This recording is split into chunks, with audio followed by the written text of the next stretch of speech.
It is Rich Napa, Common Joe Flyer Videos and Lynx ZAP Innovations, Octaheli.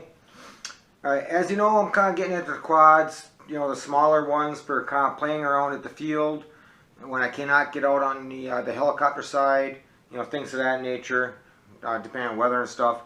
So I'm getting into the smaller quads. I picked myself up the new Lynx ZAP 130-0. And I have it here. It's already built. But what I want to touch base on is how I built it and my thoughts on it at this point. It is a new product, and it's my first quad build, and I was informed by people when I got into this. They were like, well, you picked the smallest quad to build for a build wise, and it's considered one of the harder builds. Now, I had a lot of help. I mean, I will admit, I pretty much just watched and learned during this build. I helped out a little here, but I pretty much watched and learned. I can understand now why it's considered one of the harder builds when you get to this size. It's kind of like building like a 180 size helicopter scratch. You know, you got a lot of components in a small space. Now, what I did for my build is I went with the a lot of Furious gear on it. I went with a Furious 18 amp speed controllers, white up front, green in the back. I went with the Furious 4000 kV motors. I went with the mini FlySky receiver by Furious.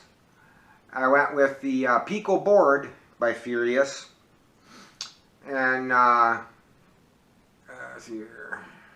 I went with the 700 VTL, I guess, camera it's called. It's got a 150-degree view by Furious. Then I went with the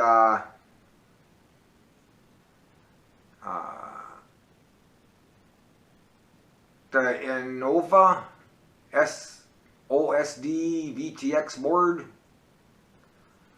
by Furious. I had their blades on it too, but they were pretty aggressive, so I went to these blades. And for my style, you know, it's a lot better. But yeah, I have the Pico board on here by Furious. It's kind of a neat little quad. Everything went together really good. It's tight, but everything went together really good. I didn't have to modify anything. It just takes kind of assembling it and lining things up before you put it on.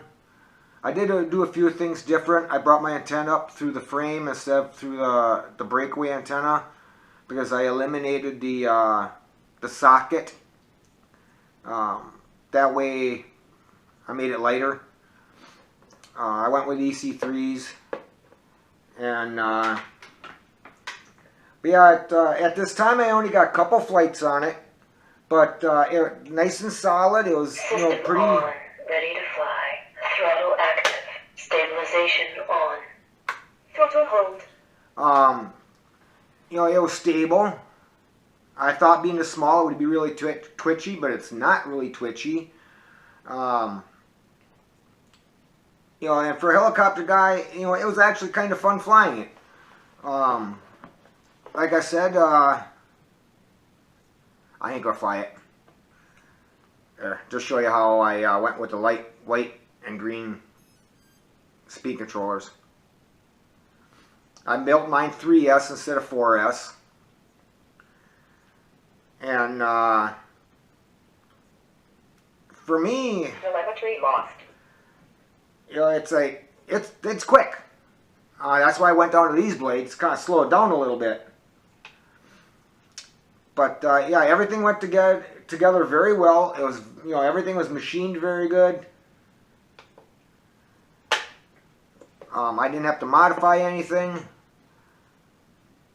You will kind of sort of have to have quad build experience to build this because of the knowledge of, you know, needing to know what goes where.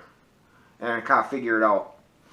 But everything went together very well, very well. If you're into quads and you want something small like this to fly around, you know, I don't know if you're going to race it or not, but it is a good little kit. It is kind of hard to sandwich everything in there, but you know, I like it. I'm going to have fun with it. I still got more tuning to do on it, but I do like it, you know, for somebody that is, you know, just going to putter around with the small quads. So, you know, check it out. It's on the website, on the lynxheli.com website. It's their ZAP 130.